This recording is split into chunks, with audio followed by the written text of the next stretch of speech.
यह चेयरमैन एक बिल से अट्रैक्ट हो गया जो एक छोटे लड़के के सामने लगा था। उसने क्यूरियस होकर उस लड़के से पूछा कि उसे टूल बॉक्स क्यों चाहिए। लड़का बोला कि वो फोन रिपेयर करने के लिए टूल बॉक्स का यूज करेगा ताकि वो दूसरों की हेल्प करके थोड़ा बहुत पैसा कमा सके।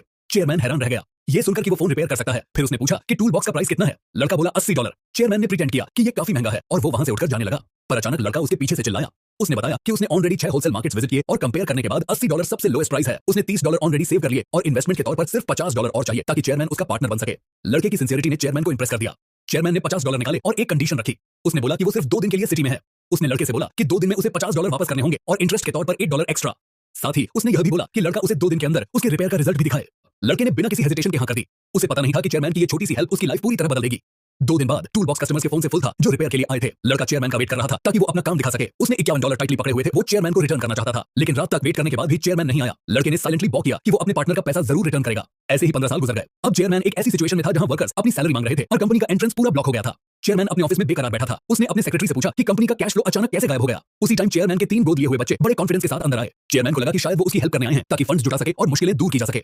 लेकिन हैरानी की बात यह थी कि उन तीनों ने योगेंद्र होकर डिमांड की कि चेयरमैन कंपनी के शेयर्स छोड़ दे। उन्होंने बोला कि बदले में वो कंपनी की फाइनेंशियल प्रॉब्लम सॉल्व कर देंगे। ये सुनकर चेयरमैन समझ गया कि कंपनी के सारे पैसे उसी के 3 गोद लिए पेट्रोलों ने ट्रांसफर कर दिए हैं।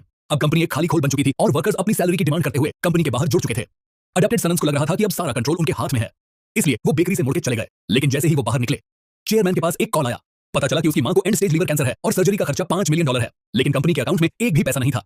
चेयरमैन पूरी तरह टूट चुका था लेकिन फिर भी उसने प्रॉब्लम से भागने का ऑप्शन नहीं चुका। उसने अपने सेक्रेटरी को बोला कि उसे नीचे ले चलो। जैसे ही वो बाहर निकला एक ईंट उसकी तरफ आई और उसके माथे पर लग गई। चेयरमैन को चोट लगी फिर भी वो बार-बार सेक्रेटरी को कहता रहा कि वो ठीक है। उसने कहा कि वर्कर्स की सैलरी बाकी है और अगर वो अपना गुस्सा नहीं रोक पाए तो ये समझ में आता है। बोलते बोलते उसने सेक्रेटरी से हेल्प लेकर एक टेबल पर चढ़कर वर्कर्स को शांत किया। उसने माफी मांगी और प्रॉमिस किया कि चाहे उसे अपनी गाड़ी या घर बेचना पड़े वो उनकी सैलरी जरूर लौटाएगा। उसने वर्कर्स के सामने घुटनों पर बैठकर बस इतना कहा, प्लीज थोड़ा टाइम और दे दो। चेयरमैन की सच्चाई ने वर्कर्स को इमोशनल कर दिया। सब अपने आप ही वहां से चले गए। इसके बाद चेयरमैन ने अपने सेक्रेटरी को ऑर्डर दिया कि उसकी सारी प्रॉपर्टी लिक्विडेट करके देखे कि कितना पैसा इकट्ठा हो सकता है। इसके बाद वो अपनी मां से मिलने गया। उसने अपनी मां को बताया कि वो इस टाइम एक serious cash flow crisis face कर रहा है और उससे रिक्वेस्ट की कि सर्जरी के लिए पैसे उधार दे दे। एक इमरजेंसी सिचुएशन के तौर पर उसकी मां ने बिना किसी हिचकिचाहट के यहां कर दी।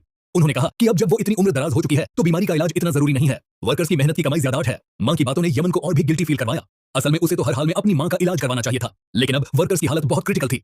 उनकी सैलरी उन्हें चाहिए थी। वो ये देख नहीं सकता था कि उनके परिवार बर्बाद हो जाए। उसकी मां ने उसकी प्रॉब्लम को अच्छे से समझा। जब उन्होंने उसका सफेद होता हुआ बाल देखा तो उनका दिल भरा आया। उन्होंने उसे कहा कि जैसे उसे सही लगे वैसे करें और वह हमेशा उसके साथ है।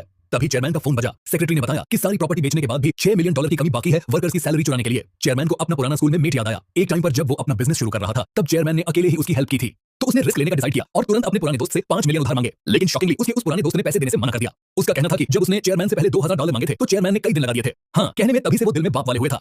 उसने डिमांड की कि चेयरमैन उसके सामने घुटनों पर बैठे और माथा टेके तब जाकर वो पैसे देगा। वर्कर्स की सैलरी चुकाने के लिए चेयरमैन घुटनों पर बैठ गया लेकिन उसका वो पुराना दोस्त फिर भी मुड़ गया। सिर्फ इसलिए क्योंकि चेयरमैन हमेशा उसे ऊपर रहा था और अब उसके पास मौका था उसे नीचा दिखाने का। फिर उसने कहा कि उसके पास चेयरमैन के लिए एक सरप्राइज है। तभी चेयरमैन के 3 गोद लिए हुए बेटे अंदर आए। जैसे ही उन्होंने उस आदमी को गॉडफादर कहा चेयरमैन समझ गया कि उसके तीनों बेटे उसी पुराने दोस्त के साथ मिले हुए हैं। अडॉप्टेड बेटे ने भी कंफर्म किया कि कंपनी के पैसे ट्रांसफर करने और कंपनी को बर्बाद करने का आइडिया उसी गॉडफादर का था। जैसे ही वो लोग चेयरमैन से कंपनी की एसेट ट्रांसफर एग्रीमेंट पर साइन करवाने लगे वही छोटा लड़का जिसके साथ चेयरमैन ने 15 साल पहले मदद की